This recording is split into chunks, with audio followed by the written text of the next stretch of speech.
Hey there. I was just out driving around running my errands, thinking of things as you do. And one of the things that when you or your family member or your pet, for instance, is ill or injured and is in need of healing, one thing that we usually focus on is the physical part of it: medicine, treatments, procedures, that sort of thing, which of course is important. Even more important is the focus of the outcome that you want. It's okay to pay attention to what's going on, pay attention to what is needed in the moment, what a treatment plan could look like, and all of that.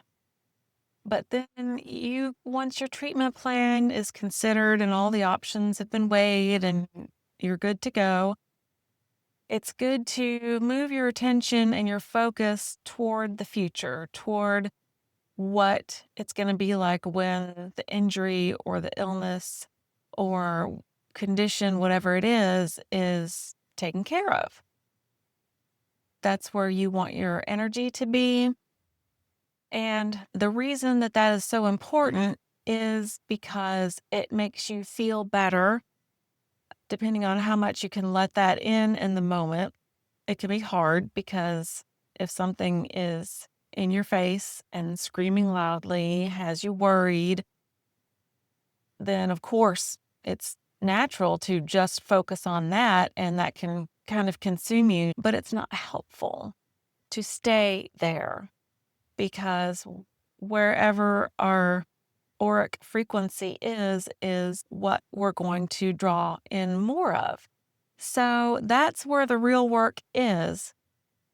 It's even for just a few seconds at a time, a few minutes at a time would be fantastic.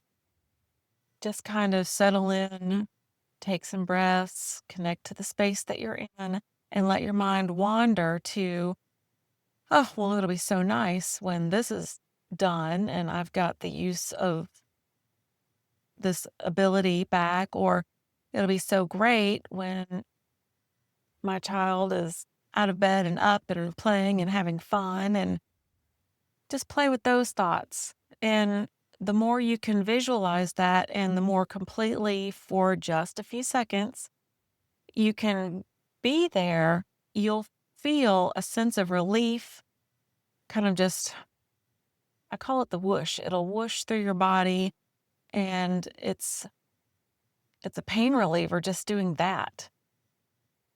And you'll feel calm and your spirits will raise a little bit and you'll think, "Oh my goodness, yeah, that feels good." And then just sit there as long as you can, and maybe instantly your focus goes back to where it was and you feel bad again. That's okay. That's part of it. Just keep practicing, do your best. And the third part is, what is the environment like? I remember back in the 90s when I lived in Sedona, Arizona, I had a beloved cat, Spencer, who was diabetic. So I found a holistic vet, my first holistic vet experience, and she had her practice out of her house. And I remember the first time I took him over there, and just being in that environment was soothing in and of itself. She had her treatment rooms, and there was a bay window over a beautiful yard, beautiful view. And instead of an exam table, like a metal exam table, which is what we're used to, it was like a twin size bed covered with flannel. And so you bring your pet in and sit on it with them. So it's like you're at home sitting on a bed, loving on your pet. And they're looking around, they're seeing the bird feeder outside, and they're seeing the view and the sunshine, and you're with them. And so just that environment lets everyone be relaxed. They're calm. They think that they're just having fun. You're calm. because you're in a beautiful environment and everything seems more like a beautiful home and not a cold, sterile, scary clinical environment. The vet had every single thing that any other vet would have at her disposal, but it didn't have that clinical, cold, scary feel to it. And just before she would do any kind of exam or treatment, that was treatment already starting the environment. And that's important all the time, but it's really, really important when someone is feeling bad and experiencing pain or sickness of any kind. You're already delicate, and so paying extra attention to the environment is good medicine. I always think about that place when I've moved away from there a long time ago and have been to many, of course, doctor's offices and vet clinics since then that are traditional and set up like we're used to. And it needs to be better. That's an old paradigm. And when I go with other people to a doctor's visit and you walk in and everything's painted a dingy beige and there's people piled up everywhere and it's just a bad feeling. You don't feel uplifted, you don't feel hopeful, you don't feel encouraged, and so your vibration lowers so much more being in those sorts of environments. And then you go to the different rooms and there's no windows usually. It's usually not a comfortable temperature.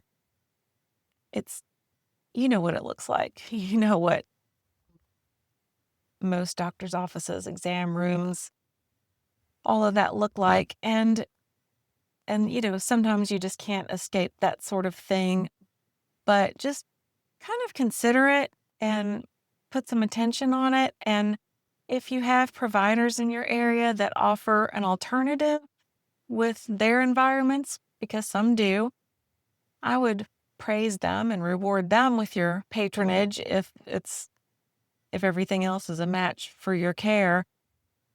Because it's time to move past the being oblivious to our mood and how that has a huge effect on how quickly and completely we can stay healthy or regain our health because it affects our vibration and our loved ones, and having a positive attitude, having positive expectations, staying connected to ourselves, when we're in a beautiful environment or a pleasing environment, it's easier to kind of just relax and stay connected so that everything is online and getting what it needs from your energy flow. So it's important. It's a vital part of being healthy, becoming healthy again.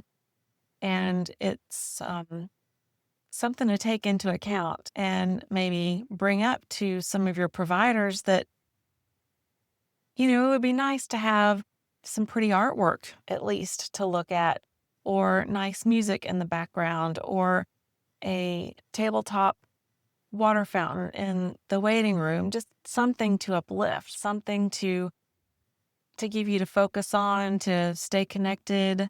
When you're in an unpleasant environment, if it's cold, if it's hard, if it's ugly, if it's overcrowded, if it's too noisy, any of those things, we kind of retract into ourselves and sort of disassociate because we don't want to be a part of that. It doesn't feel good on sometimes just a subconscious level. We don't want to be a part of that. And that kind of just puts us in sort of a fight or flight mentality, which no reception, no communication, certainly no healing can take place when we're in fight or flight.